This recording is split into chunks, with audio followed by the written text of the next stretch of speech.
So hello, what's up mga ka-J-Vlog? Welcome ulit sa panibagong video, and for today's video, another first impression na naman tayo. In this time, if your first impression review natin yung ilalabas ngayong 8.8, which is ang Tecno Curve 5G. Maganda kaya to? Tara mga ka-J-Vlog, check natin.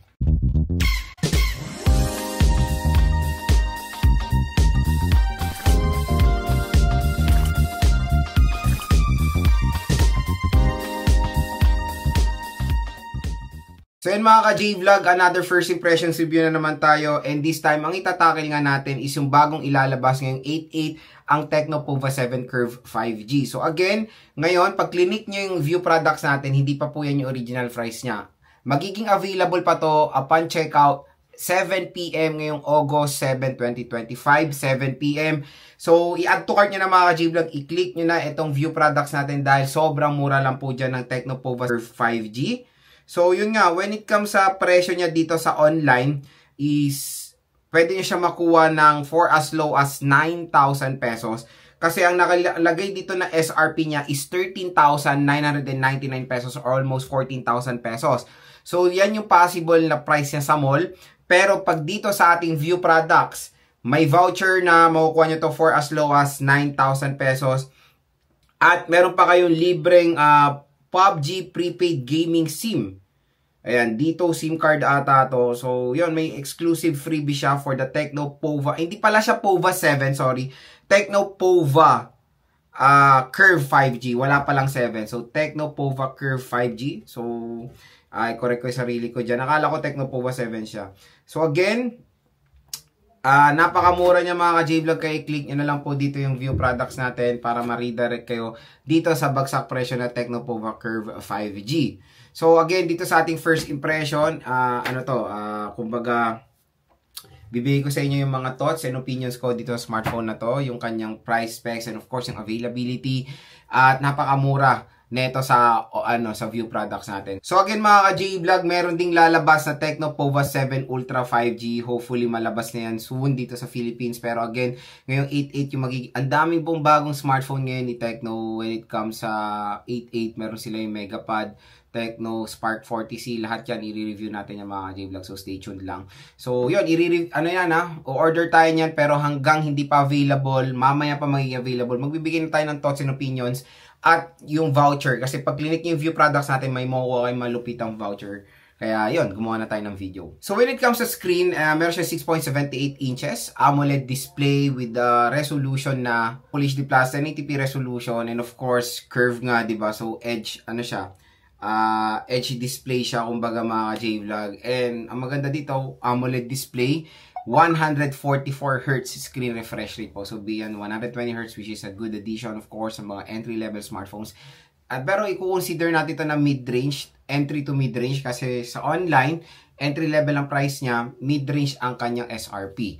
So again, maganda rin naman to, 5G na siya. Sa OS, out of the box, na Android 15 siya with iOS 15. Sa chipset, very interesting, MediaTek Dimensity 7300 Ultimate. At ang liit lang ng chipset nito, 4nm with octa-core CPU na merong clock speed na up to 2.5 GHz. Naka-Mali G615 po ito. Meron siyang dual rear camera system with 64 megapixel main camera. Port niya ang 4K resolution, mapa-rear or front-facing camera. Yun yung magandang balita doon. And the front-facing camera is 13 megapixels. Dalawang kanyang biometrics, which is face unlock at fingerprint scanner. Of course, fingerprint scanner niya ay in-display na. Pagdating sa battery, meron tayong 5,500 mAh na removable battery with 45 watt fast charging. And in less than 1 hour lang mo full charge na itong device na to. So yun mga ka-J-Vlog, naalaman nyo na yung price specs and of course availability ng Tecno Pova Curve 5G. I-click nyo na itong view products natin. Mamayang 7 PM magiging available po yan. May mga freebies, bagsak presyo. Kaya kung naghanap kayo ng isang malupitan na smartphone below 10,000 pesos, maganda rin i-consider itong Tecno Pova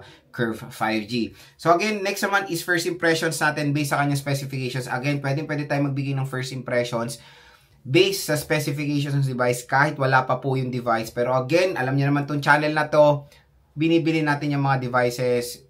Stay tuned lang sa unboxing, review, and game test na itong Tecno Pova Curve 5G. I-review rin natin yan, kaya huwag kayo mag-alala. So, yun mga J-Vlog. First impressions ko dito, unang-una sa display, napakaganda.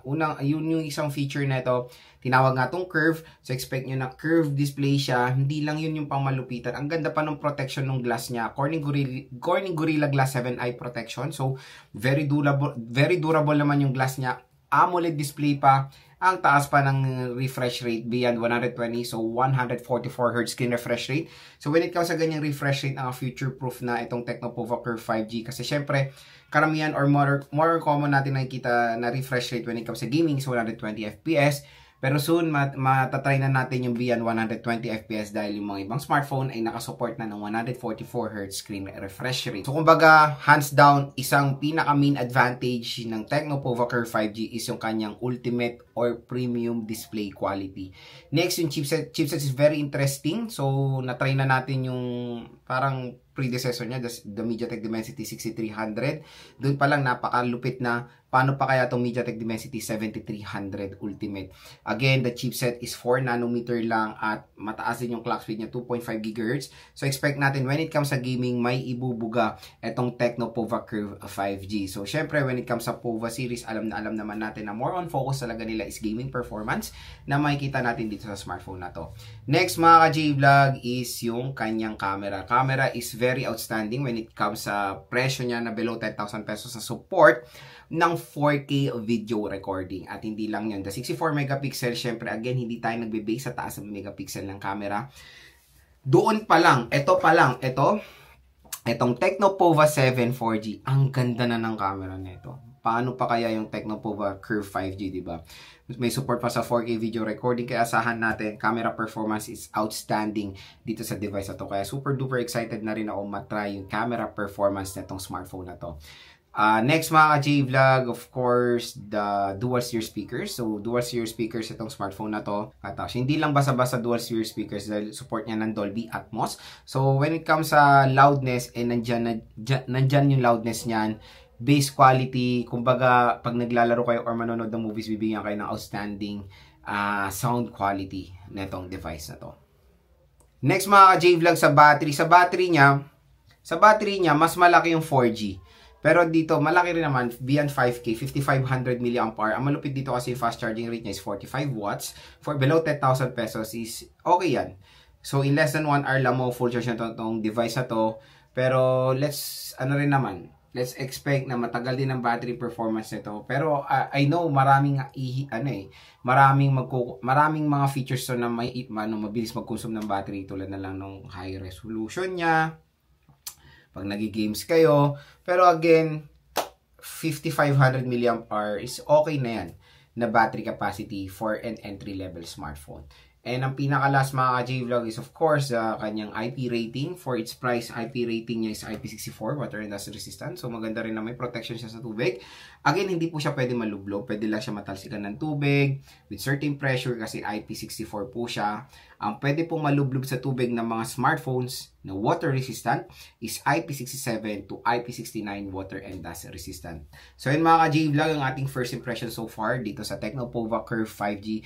Again, kung interested po kayo dito sa device na to, click nyo na lang tong view products natin dito para ma-redirect kayo sa bagsak presyo na Tecnopova Curve 5G. Abangan nyo na lang po yung unboxing, review, and game test natin dito sa napakalupet na Tecno smartphone. And soon, baka ma-release na rin ang Tecnopova 7 Ultra 5G. Abang-abang lang tayo dyan.